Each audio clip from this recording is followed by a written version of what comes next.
What is up, Earth's mightiest subscribers? It's Ernie Blerd without fear. Welcome back to the channel. Alright, today's video, we're going to be talking about New Mutants number 15 by Vita Ayala and Rod Rice. And in this issue, we're gonna learn that the mutant children of Krakoa, as the title of this issue tells us, ain't all right. And we're gonna find out exactly why, and we're gonna learn a little bit more about the Shadow King's intentions with these children. More importantly, we're gonna learn about a little bit of an anomaly in the X Factor timeline regarding the status of Wolfsbane's son, Tyr. We're gonna talk about all that and more right now, but first, let's hit that intro. Word to wise, grass only greener when it's fertilized. Gave them truth in these songs, they prefer to lies. Destiny beautiful, adrift in her purple eyes. You can't see me, you Stevie, wondering how I reach more evolutions than Evie, and make it look easy. In this issue, last time we talked about New Mutants, we realized that the Shadow King, Amal Farouk, he has been essentially lording over these young, newer mutants that are coming up. More specifically, the mutants in particular, Waterboy, Anoli, No Girl, and Cosmar. The funny thing about how all this is actually playing out is that he is kind of doing to them what the actual Shadow King did to Amal Farouk. We actually kind of see this in the pages of a journal that's revealed in this issue, where we kind of slowly see that over time, as Amal Farouk became closer to the Shadow basically pretended to be his friend, pretended to be doing things for him to help him make the world a better place and to overall make him happier as well. And over time, you can see that as this young boy, Amal Farouk, who we were introduced to in New Mutants number 14, I think probably for the first time really seeing the Shadow King in a more humane light, we see that, yeah, this was a good kid. He was overall a young boy who really didn't want to cause any harm to anyone. But because of the death of his father and then,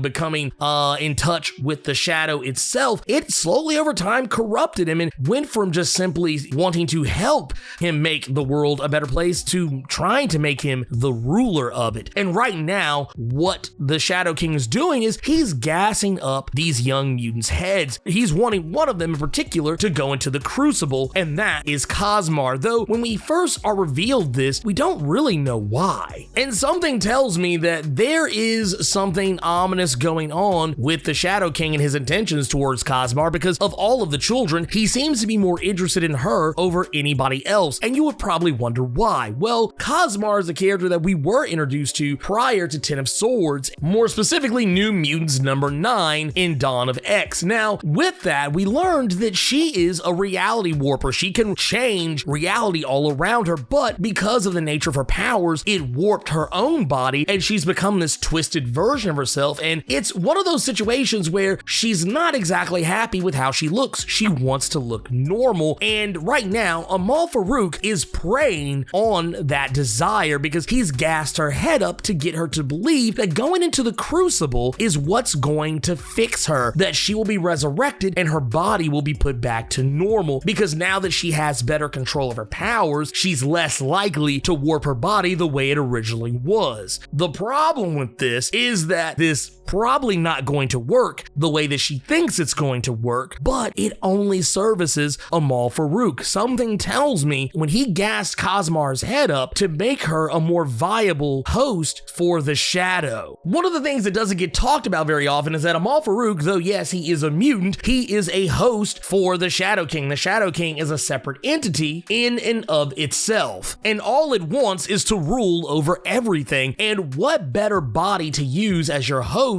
What better way to increase your own power than by taking over the body of someone who can bend reality to its will? Well, ultimately, her request to go through the Crucible is somewhat denied by Danielle Moonstar, because she believes that what Cosmar wants is not healthy for her, that she's trying to live by human standards, though she is a mutant, and Danny thinks nothing is wrong with her, but Cosmar, she feels that because Danny looks normal, that's why she feels that way. And even Wolfsbane kind of has to agree with Danny that this is something that she's gone through herself. But in the end, you have to accept that who you are is who you are, and who you are is beautiful. But in the end, I'm going to tell you right now, the Shadow King is not doing anything benevolent here. He is manipulating this kid. He's doing it in a way that is, honestly, it's kind of, everything is actually working out in his favor here, because as he witnesses Cosmar run away after being denied the right to go into the Crucible, Amal Farouk just simply sits back and watches the proceedings from the sidelines without anyone having any clue that he's involved in any of this. Once again, this is one of those situations where he's encouraging these kids to actually be quite dismissive and quite violent towards the other young mutants. So yeah, this is something that's probably going to wind up coming back to bite somebody in the ass, and I don't think Amal Farouk is realizing he might have just stepped across a very big line here in trying to manipulate these kids into asserting their dominance over the other young mutants on the island, which is honestly just not cool. It's I don't know, that's some real Bush League bullshit that I'm like, man, dude, the Shadow King, that's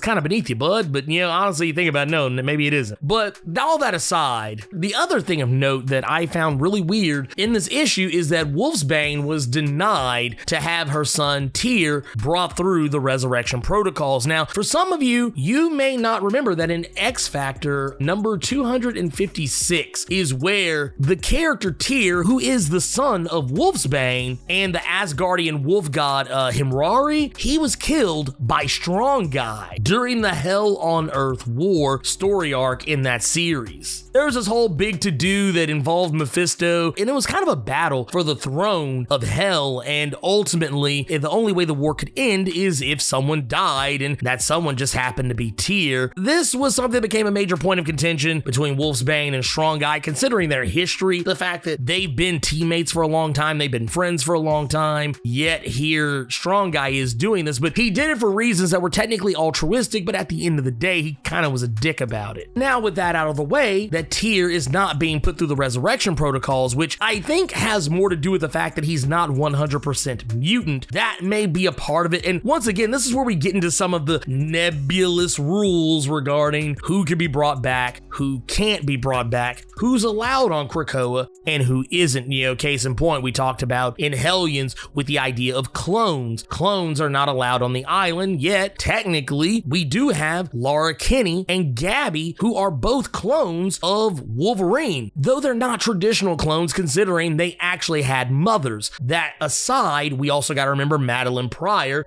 who is not allowed on the island because she is a straight up clone of Jean Grey. More importantly, we also got to keep in mind the characters like Strife, who just recently made his return, probably not welcome on Krakoa either because he is a clone of Nathan Summers, aka Cable, and of course characters like Nate Gray, aka X-Man, would probably not be allowed on the island either because he's an alternate reality time displaced version of Cable. So it's that's kind of where things get kind of weird there. But in this case, I think it has more to do with the fact that he's also half Asgardian, though they don't really give Wolfsbane a clear reason as to why they're not going to do it. Now, all of that aside, that's one thing. The problem I have with this is that I was under the impression that Tyr was very much still alive. You see, this story arc in X Factor number 256, this took place in 2013. For those of you, and I would not blame you if you didn't read every single tie-in that came out during the War of the Realms story arc, the Uncanny X-Men tie-in actually saw Tyr make a triumphant return, and he was very much still alive. He was even reunited with Wolfsbane. Now, the trouble there is that shortly after this tie-in to War of the Realms, Wolfsbane was murdered in a hate crime, and then the story just never really picked up from there. But Tyr is alive. I'm not sure why they think he's dead. I don't know, maybe something similar happened to him like what happened to Wolfsbane and Loa and Prodigy? Who knows, but it's not been specifically stated, and I don't know, I just have questions. I feel like maybe this was some gross oversight, but once again, I do also tend to tell people that, you know, all of this stuff is overseen by Jonathan Hickman, and he has often stated that any story inconsistencies or anything that seems like a plot hole is just a setup for a story arc that is yet to be told. But that said, I do kind of feel like it is a gross oversight that Tyr, who died in X Factor number 256 in 2013, but yet was alive in War of the Realms, the Uncanny X-Men number 2 and 3 of 2019. I don't know, Just seems like a gross oversight on my part. Maybe, I don't know, maybe I'm misremembering things. Maybe I need to go back and read all of it. But for just what I'm seeing, nah, I'm a little bit confused. This could be Vita Ayala setting us up for something that has not been revealed yet, just like what we learned with Prodigy, that he just mysteriously upped and was resurrected even though we never actually saw him die. So maybe this is something that's kind of along those same lines. I'm willing to wait to see what the ultimate result is in all of this, but I get the sneaking suspicion that War of the Realms Uncanny X-Men tie-in, much like tie-ins are wont to be, was probably forgotten about or overlooked.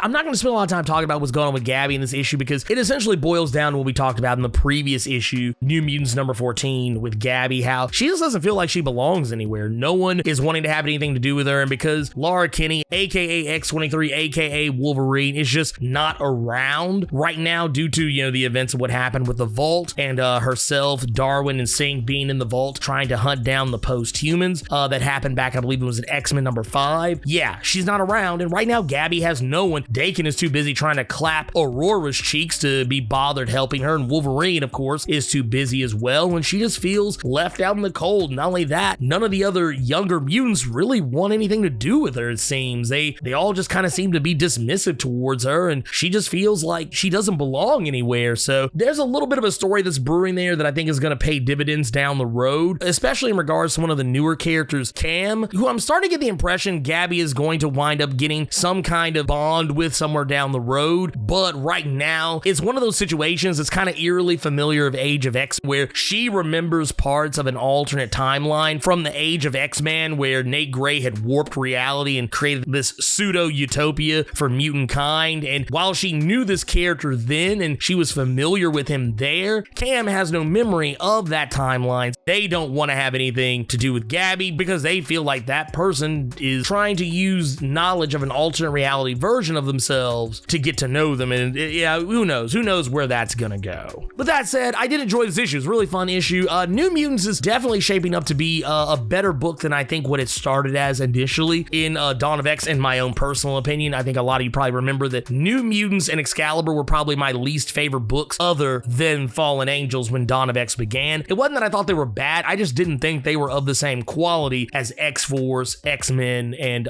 Marauders, and now Hellions and Sword, and so on and so forth. But I have been giving this book a chance, and largely because of the writer. I love Vita Ayala's work, so I gave this book even more of a chance than I did before, and I am enjoying it. I think it's great. But anyways, if you enjoyed this video, Hulk smash that like button and share it with your friends so they can know how you leveled up your comic book big brain in regards to Reign of X's New Mutant series. Keep it plus ultra and sound off in the comments.